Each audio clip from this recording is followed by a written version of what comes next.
What's going on, everyone? My name is Under the Radar, and welcome back to the P4G. This is going to be the Week 4 Team Builder. Before we get into it, I have two things of housekeeping. First thing I'm going to do is I want to talk about last week's game. I read all the comments, I deeply digested them. And after rewatching my video multiple times, I still stand by every single play I did for two reasons. One, my Yanmega did not outspeed his Rotom Heat. Since it didn't outspeed his Rotom Heat, if he was offensive and I saved my Yanmega and he was offensive, he could outspeed me and kill me and I would lose that game anyway. So me sacking off my Yanmega, I stood by because judging by the Volt Switch damage that he did turn 1, he could have as much as 180 special attack EVs, which still means he could be very, very speedy and bulky at the same time. So I still stand by that play. And yeah, that's pretty much it. That's the only thing that maybe could have been taken differently or that I could have done differently was me switching out my Yanmega and sacking off my Donphan versus the Ludicolo. But also my Yanmega was in range of Giga Drain from his Ludicolo as well. So he could have clicked Giga Drain and killed me and also killed my Donphan in 2 turns and been out of range of Choice Scarf, Sneasel, Poison Jab. So it's really hard.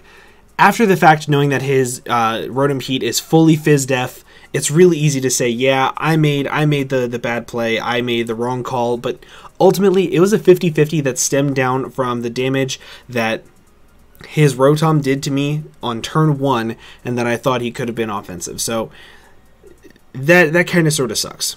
The other piece of housekeeping I will go over after this battle. So we're going up against Chase and the Detroit-type Nulls. I'm super excited. I've faced Chase a couple of times now in Draft League format. The last time was in NPA, and it was a fantastic game, so I'm super, super excited to be playing him. He has Silvally, Meloetta, Venomoth. You know what? You guys can read. His team versus mine is actually pretty threatening. The biggest threats, in my opinion, are Vikavolt and Venomoth. The only problem is I think only one or the other can come, because if he brings 2 of them, he's super, super weak to the likes of Monferno, along with Sneasel and Yanmega. He's very, very weak to my offense, and he needs Silvally Steel, I think, is a must come. Meloetta with Calm Mind or even Pirouette form, I think must come. Drapion, I think must come. To be able to pressure my Aromatisse. Whimsicott, I think, has to come to be able to take hits from my Croconaw, potentially, as well as my defensive mons like Dredagon and Donphan. I think that... So, Silvally, Meloetta, Drapion, Whimsicott. Alolan Dugtrio is his only Stealth Rocker, so I think he has to bring that so he can get up Stealth Rocks versus me. And then the last one will either be Venomoth or Vikavolt. That's kind of just how I see it at this point in time. I'm expecting Venomoth so much more than Vikavolt, even though Vikavolt with an agility set, a bulky agility roost set, destroys me. I think that Venomoth, really, really, really fat Quiver Dance or Choice Specs can run through my entire team. So it's really, really, really, really threatening versus me. So I went into this team builder, no help from my front office for this one, just because...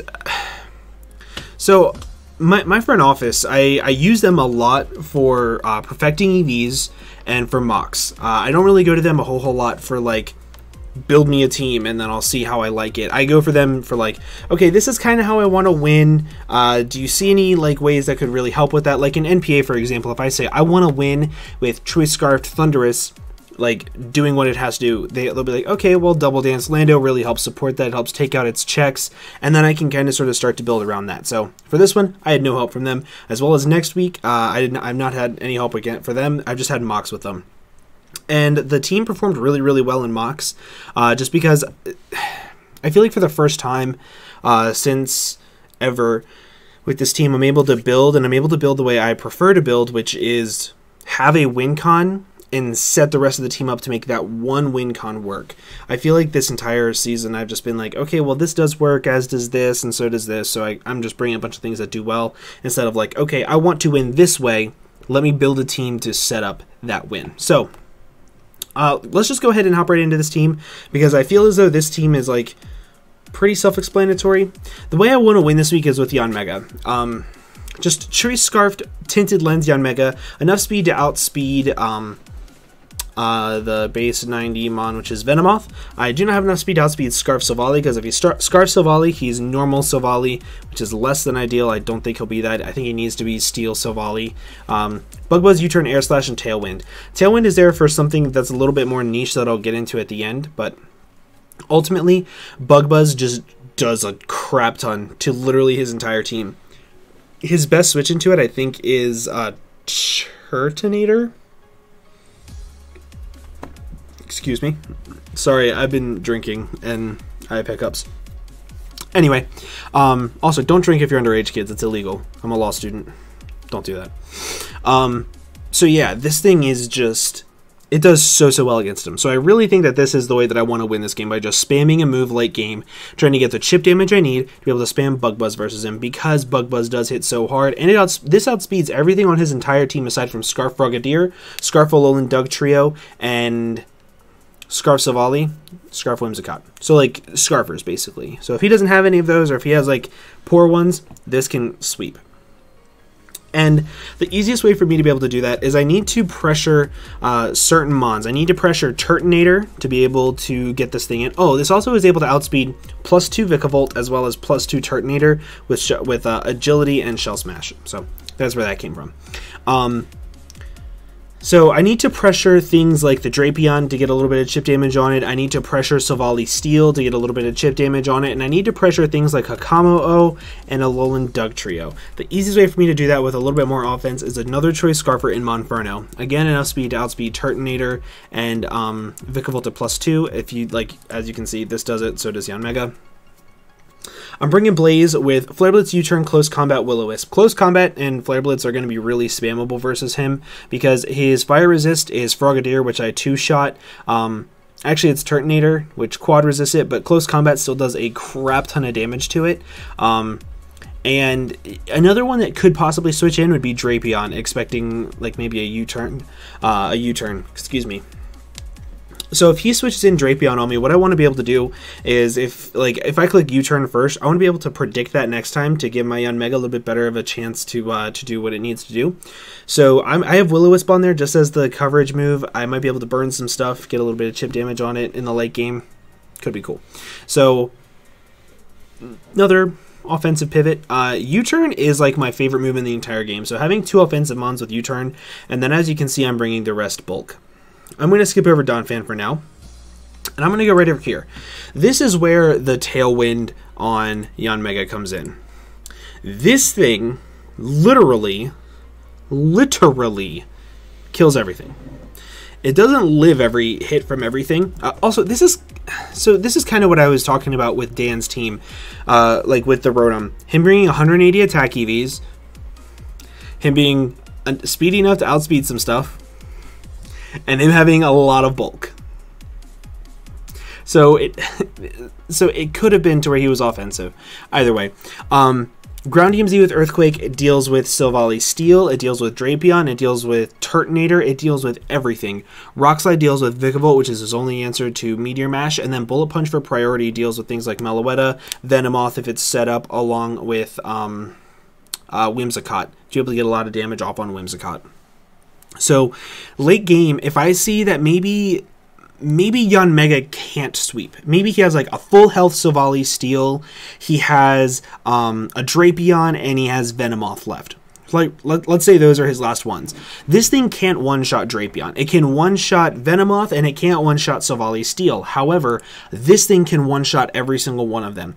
Ground DMZ, Earthquake, and Meteor Mash respectively. So it really helps solidify me having an extra win con in the back just in case. Also, shout out to the name, a buddy in my front office, Vepsis. Also, I do want to give a big shout out to my front office because they do help me out with mocks a lot, and they're really, really good guys. So real quick, I'm just going to go down the list. We got Josh. He also makes my thumbnails for me because my Photoshop is complete ass. Super, super awesome guy. CJ, new Fortnite buddy. Love the dude to death. Ben doesn't help me at all because he's a shit talker and he's a piece of shit, but I love the dude to death. Main Fortnite partner. Jock. He's ugly. And then Vepsis. Love it. Love everybody to death. They're absolutely amazing. Love my front office. But yeah, Colossus, that's his nickname. That's Vepsis' nickname. So yeah, extra win con, extra offensive win con. So now we have what I'm going to call the backbone of the team, because if I play these mons correctly, he cannot break them at all. First is going to be my Donphan. I have enough speed to outspeed, I think it's like Vikavolt with 108 speed EVs, something along those lines. I don't remember exactly. With the Rindo Berry, Ice Shard, Earthquake, Rock Slide, and Rapid Spin. So I have the Rindo Berry because there's a couple scenarios in which I can see happening where I need to Rapid Spin away rocks against Whimsicott. And if I need to Rapid Spin away rocks against Whimsicott, that means I need to be able to live a Giga Drain after taking Stealth Rocks, meaning I need a Rindo Berry. This also helps me take on things like Agility Vikavolt, to where Energy Ball would completely destroy me, but Bug Buzz and Electric type moves would not. This also has enough attack investment to two-shot Vikavolt without Stealth Rocks up, does minimum 50% to max HP. It also does a Mentoric Crap Ton to everything else. Like, his switch into this is Whimsicott, and depending on his investment, Ice Shard can potentially 2-hit KO if he has no bulk at all. So this thing is very, very good at keeping away hazards this game, as well as pressuring him a little bit offensively. And now we got some more bulk. We got Kyle's Girl, Aromatisse, Wish Protect, Moonblast, Psyshock. The Spadef investment means that I'm never 3-shot by Bug Buzz from non-boosted item Venomoth, which is really nice, and Psyshock with that investment guaranteed KOs after Stealth Rocks to no HP Venomoth, I believe. In either KOs, it does like 70%. It does a lot of damage. Either way, Wish Protect, Moonblast. Moonblast is there just for like general stab, and it makes it really easy to just spam moves against his entire team.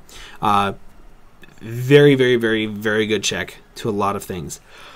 Also, Moonblast does, I think it's a 2-shot on like some HP invested Vikavolt after Stealth Rocks. So the investment is very, very crucial, but very, very just generic Spadef Wall. And then we have Fizdef Wall in the Durham Druddigons here.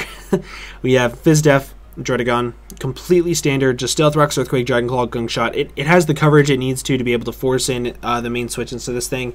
Being Whimsicott, has Earthquake for Savali, Steel, and Drapion, and then Dragon Claw for literally everything else. And Earthquake for Alolan Dugtrio. Everything else is just hit by Dragon Claw. So, very, very, very good Pokemon in this matchup. The biggest problem with this matchup I could see is if he's able to get up 2 Quiver Dances with Venomoth versus my Druddigon. Like, that's the biggest fear I have. Or with his Vikavolt against my Druddigon. If he gets up 2 agilities, I could lose the game right then and there. So I do have to be very, very, very, very careful with that. But my main lead is going to be my Monferno. I could also lead with Yanmega if I wanted to and just click U-turn or click U-turn here. But that's... sorry, I'm tired. But that's the main gist of the team. It's very, very cut and dry. I really like it, and I'm super excited for it.